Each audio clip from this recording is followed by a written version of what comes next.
नमस्कार। न्यूज 18 के फेसबुक और यूट्यूब लाइव में आप सभी दर्शकों का बहुत बहुत स्वागत है। और आज हम एक बेहद अहम मुद्दे पर बात कर रहे हैं, क्योंकि हम पिछले 2 सालों से लगातार कोरोना से लड़ाई लड़ रहे हैं और इस कोरोना की लड़ाई में काफी हद तक हम सफल हो गए हैं। लेकिन अब एक चिंता की खबर निकलकर सामने आई है, जो लोगों के माथे पर जरूर चिंता की लकीरें पैदा कर रही है।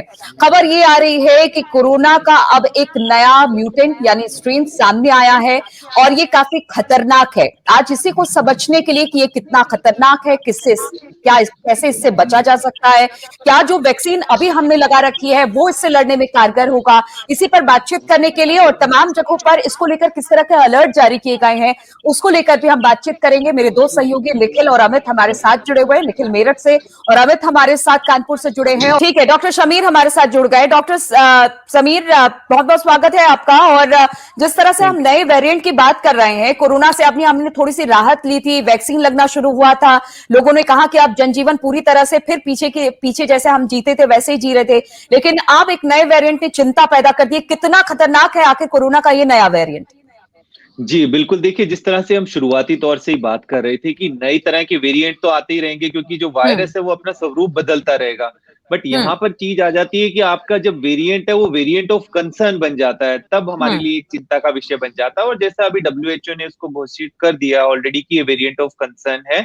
वेरिएंट ऑफ कंसर्न इसलिए क्योंकि इस वेरिएंट के अंदर काफी ज्यादा म्यूटेशन हुए हैं, और स्पेसिफिकली म्यूटेशन की जब हम बात करें तो इसके स्पाइक प्रोटीन के अंदर, क्योंकि हमारी जितनी भी ज्यादातर वैक्सीन बनी भी है वो स्पाइक प्रोटीन के ऊपर काम कर रही है, तो इसमें सबसे ज्यादा उस पर म्यूटेशन हुए हैं।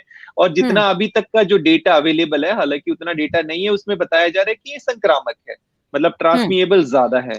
डेल्टा वेरिएंट में हमने देखा ही था कि संक्रामक। अब यहाँ पर एक चैलेंज जो सबसे बड़ा आ जाता है कि ये वायरस किसको, होस्ट को ढूंढता है।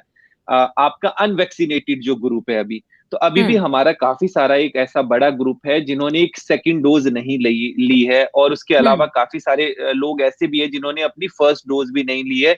इसके अलावा अगर हम बात करें तो हमारे बच्चों की जो संख्या है, मतलब 18 साल तक का जो एज ग्रुप है, वो भी लगभग 35 करोड़ के करीब है। तो हमारे जो ससेप्टेबल पॉपुलेशन है वो काफी ज्यादा है, तो इसलिए एक चिंता का विषय। और जैसे हम बार बार बात करते हैं कि जब तक सब सुरक्षित नहीं है तब तक कोई सुरक्षित नहीं है, तो ये काफी सारे चैलेंजेस है जो इस चिंता को थोड़ा ज्यादा बढ़ा रहे हैं। क्योंकि अभी हमारा जो एक हम टारगेट हमारा जो था दिसंबर तक का 180 करोड़ तक की जो हमारी डोज लगनी थी, वो अभी लगना बाकी है।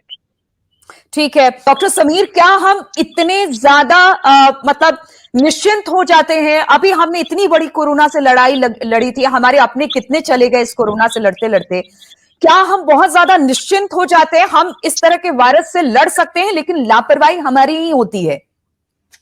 देखिए, जहां तक बात करें, अभी डॉक्टर साहब ने भी बताया, बिल्कुल हमें सतर्क रहने की जरूरत है, अलर्ट रहने की जरूरत है। डॉक्टर समीर, एक बात बताइए, क्योंकि डॉक्टर रैना बार बार जोर दे रहे हैं और सभी जोर दे रहे हैं, गवर्नमेंट भी लगातार जोर दे रही है कि वैक्सीनेट होना बहुत ज्यादा जरूरी है, लोगों को इस बात को समझना होगा और लगातार इस प्रोग्राम के साथ जुड़ना होगा।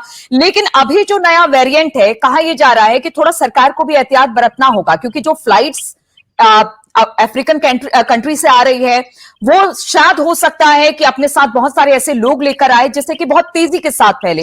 उन सब जगहों पर भी खास तौर पर निगरानी रखनी होगी, ताकि इन सब चीजों को जो बहुत तेजी से फैला, हमने पिछले देखा कि फ्लाइट्स बंद नहीं की गई थी, लोगों की आवाजाही लगातार हो रही थी, इन सब चीजों पर भी रोकना इनको भी बहुत जरूरी है, वैक्सीनेशन के साथ और तमाम एहतियात के साथ। बिल्कुल बिल्कुल। देखिए, इसके अंदर क्या होता है कि हमने जिस तरह से अभी कंट्रीज आइडेंटिफाई की हुई है कि जहां पर ये वेरिएंट का ज्यादा जो है प्रकोप है, इस वेरिएंट यहाँ से जो भी आ रहा है उनका टेस्ट होने के बाद उनकी जीनोम सीक्वेंसिंग कि किन किन के अंदर अगर ये वेरिएंट मिला है, तो वहां पर हमारा जो सबसे इंपॉर्टेंट महत्वपूर्ण स्ट्रेटेजी आ जाती है कि उसको कंटेन करना वहीं की